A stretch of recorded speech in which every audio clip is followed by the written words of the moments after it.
अध्यक्ष महोदय, राज्यपाल महोदय ने अपने अभिभाषण में शहीदों का जिक्र किया, शहीदों के विचारों को आत्मसात करने का जिक्र किया, लेकिन मैं कहना चाहता हूं कि शहीदों के उन्हें माला चढ़ाना, उनके विचारों को आत्मसात करने से कहीं ज्यादा जरूरी है शहीदों को सम्मान देना। मैं एक झारखंड, चूंकि माननीय मुख्यमंत्री भी झारखंड आंदोलनकारी के सुपुत्र आज वो मुख्यमंत्री हैं, मैं भी एक झारखंड आंदोलनकारी का बेटा हूं, आज मैं विधायक के रूप में आपके बीच हूं, लेकिन आज असंख्य झारखंड आंदोलनकारी के परिवार है जो आज छत बिछत हो चुका है। इसलिए मैं चाहता हूं जिस प्रकार एसटी आरक्षण, ओबीसी आरक्षण और एससी आरक्षण, ईडब्ल्यूएस आरक्षण के साथ झारखंड आंदोलन की लड़ाई लड़ने वाले आंदोलनकारियों के परिवार को, आश्रितों को 5% आरक्षण की व्यवस्था की जाए, ये मैं सदन से मांग करता हूं। अध्यक्ष महोदय। सदस्य जयराम जी बोलिए, बोलिए आप बोलिए। धन्यवाद अध्यक्ष महोदय। मैं माननीय राज्यपाल महामहिम के अभिभाषण की सराहना करने के साथ साथ अभिभाषण के विपक्ष में कुछ बातें रखना चाहता हूं।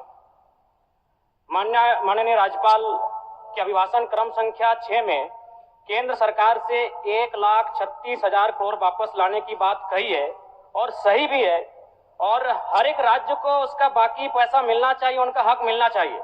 लेकिन अध्यक्ष महोदय, मैं आपके माध्यम से सरकार से पूछना चाहता हूं कि राज्य के सभी बैंकों ने मिलकर 2019 से 2024 तक 5,55,018 करोड़ रुपए दूसरे राज्यों को भुगतान करने का कार्य किया है। बैंक में जो पैसा डिपॉजिट होता है वो दूसरे स्टेट को जाता है, और अगर अभी देखा जाए तो झारखंड का सीडी रेशियो मात्र 36% है, जबकि आप तुलनात्मक अध्ययन करें तो आंध्र प्रदेश का सीडी रेशियो 110 के आसपास होता है, तमिलनाडु का सीडी रेशियो 115 के आसपास होता है। और सबसे महत्वपूर्ण बात कि बैंकर समिति के अध्यक्ष माननीय मुख्यमंत्री होते हैं।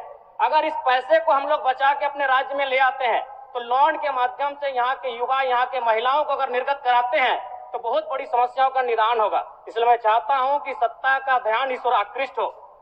मैं आगे अध्यक्ष महोदय, राज्यपाल महोदय ने अपने अभिभाषण में शहीदों का जिक्र किया, शहीदों के विचारों को आत्मसात करने का जिक्र किया, लेकिन मैं कहना चाहता हूं कि शहीदों के उन्हें माला चढ़ाना, उनके विचारों को आत्मसात करने से कहीं ज्यादा जरूरी है शहीदों को सम्मान देना।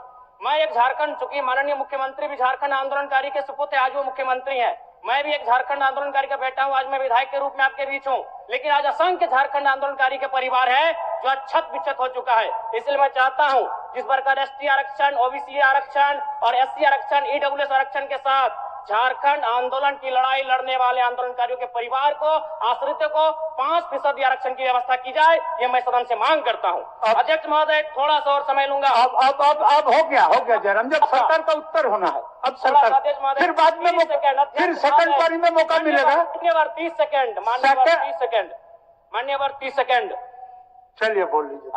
राज्यपाल महोदय के अभिभाषण में इको टूरिज्म डेवलपमेंट कॉर्पोरेशन निर्माण की बात कही है, जो कि सराहनीय है, और मैं चाहता हूं मेरे क्षेत्र में एक पारासनाथ में पुत्री गढ़ी आता है और डेलिया डैम आता है, उनका उस दिशा में भी डेवलपमेंट करने की दिशा में आगे बढ़ा जाए। और सबसे महत्वपूर्ण बात जो झारखंड के नाम में छुपा है, झाड़ और खंड, झाड़ यानी जंगल, खंड यानी जमीन भूभाग, एक बहुत बढ़िया संबोधन अभिभाषण रहा महोदय, जिसमें उन्होंने जीएम लैंड की जो रसीद 2017 में रोकी गई थी उसकी रसीद पुनः काटी जाएगी। लेकिन मैं साथ ही साथ यह भी चाहता हूं, क्योंकि झारखंड में जितने भी उद्योग स्थापित हैं, चाहे वो रांची का एचईसी हो, सिल्ली का हिंडाल्को हो, सरकार का उत्तर माननीय मुख्यमंत्री, यदि 20-25 वर्षों के बाद उन उद्योगों की जमीन खाली पड़ी है, माननीय मुख्यमंत्री को वापस कराई जाए, मैं आपसे ये मांग करता हूँ। धन्यवाद।